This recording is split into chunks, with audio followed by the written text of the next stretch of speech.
काय करत आहे तू? भात भाता घेत आहे. कशासाठी?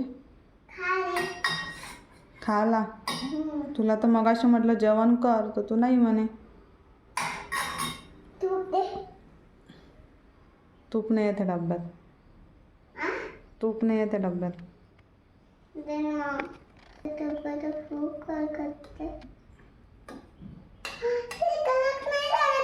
कडक नाही.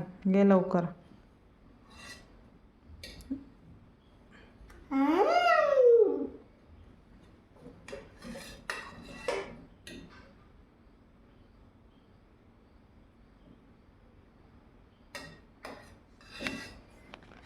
एवढं नसते घेत.